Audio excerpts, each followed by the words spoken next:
છોટાઉદેપુરના એસપીના કહેવા પ્રમાણે ત્યાંની એલસીબી એસઓજીના લોકો અમારા ઉમેદવારોના ઘરે જાય છે, ક્યાં તો એને બોલાવે છે અને એમની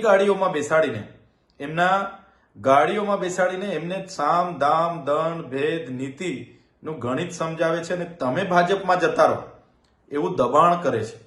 ત્યારે એવા કેટલાક લોકોએ અમારા જિલ્લા પ્રમુખ રાધિકાબેન રાઠવાનું ધ્યાન દોર્યું કે આ વ્યક્તિ આ સમયે આ તારીખે અમારે ત્યાં આવ્યા હતા અને અમને આ પ્રકારની વાત કરીને ભાજપમાં જોડાવા માટેનું દબાણ કરી રહ્યા છે. એના પુરાવા છે અમારી પાસે.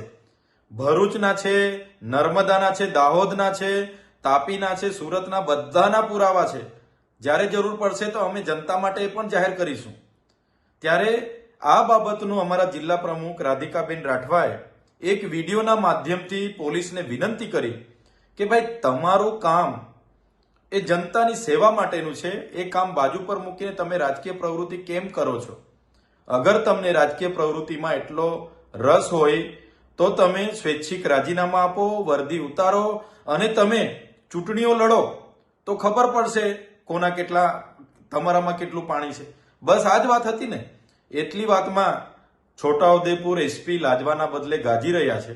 એમના પોલીસને આદેશો કર્યા અને આદેશોને આધારે એક એફઆઈઆર અમારા જિલ્લા પ્રમુખ પર કરવામાં આવી છે.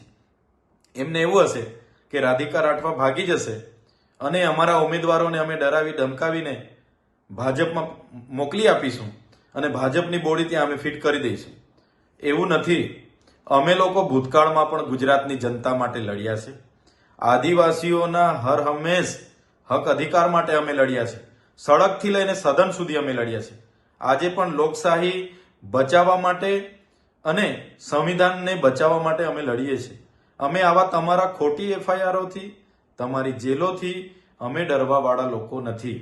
અમે લડવાવાળા લોકો છે. જ્યારે પણ અમારા જિલ્લા પ્રમુખ રાધિકાબેન રાઠવાને પોલીસ દ્વારા ધરપકડ કરવામાં આવશે કે એમની અટકાયત કરીને એમને લઈ જવામાં આવશે કે એમને બોલાવવામાં આવશે, તે દિવસે સમગ્ર આદિવાસી સમાજ ગુજરાતની જનતાને અમે બોલાવીશું. સાથે સાથે રાજસ્થાન, મહારાષ્ટ્ર, મધ્યપ્રદેશ જ્યાં પણ અમારી કામગીરી થાય છે એમને પણ અમે આહવાન કરીશું અને તે દિવસે અમે મોટી સંખ્યામાં તમારી જેલોમાં આવવાના છે.